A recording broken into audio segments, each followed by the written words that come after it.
Dunia akhirnya meyakini bahwa COVID akan bersama manusia dalam waktu yang cukup lama, bahkan hingga 5 tahun ke depan atau 10 tahun ke depan akan masih ada. Lalu apa yang terjadi di dunia sebentar lagi? Vietnam dan Thailand yang kelebihan beras mulai menyimpan cadangan berasnya untuk kebutuhan mereka sendiri. Rusia, penghasil gandum untuk Eropa dan Timur Tengah, mulai memikirkan untuk kebutuhan nasionalnya.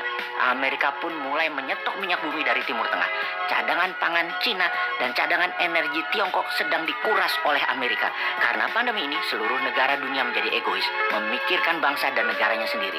Ekspor-impor antar negara berkurang.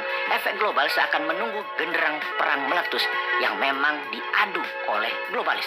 Saat ini Hong Kong tegang, Myanmar tegang, Taiwan tegang, Korea Selatan tegang, Jepang tegang, bahkan Amerika masih tegang di dalam negerinya, juga Tiongkok tegang. Semua negara seakan siap perang.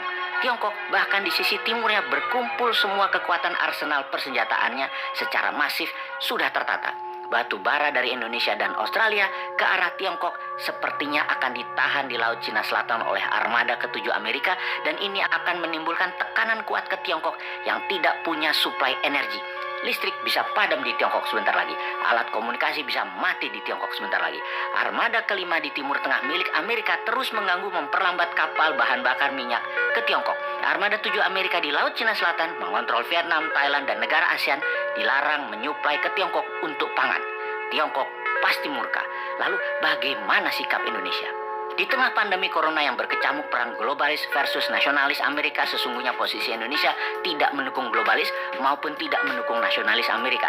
Namun masalah Indonesia adalah terlalu mengandalkan asing IMF, World Bank, serta mitra dagang investasi ambil negara Tiongkok. Sesungguhnya kalau jadi perang berkepanjangan antara Amerika dan Tiongkok, maka inilah kesempatan emas membangun Indonesia tanpa globalis, tanpa asing, tanpa asing. Namun sayang, yang terjadi di Indonesia ada sebagian kecil pejabat, ada oligarki, ada kelompok masyarakat bayaran, ada yang tidak tahu apa-apa namun sudah tertanam kebencian mendalam akan kelompok tertentu, putra bangsa tertentu, dan terus saja saling serang, saling jelek-jelekan, dan selalu Indonesia gaduh saat ini. Sosial media mengambil peran besar mengendalikan doktrin maupun hasutan.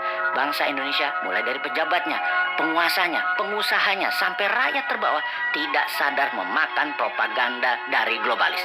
Tapi ada juga yang sadar ini semua terjadi tapi mengambil kesempatan melacurkan dirinya baik ke asing atau globalis.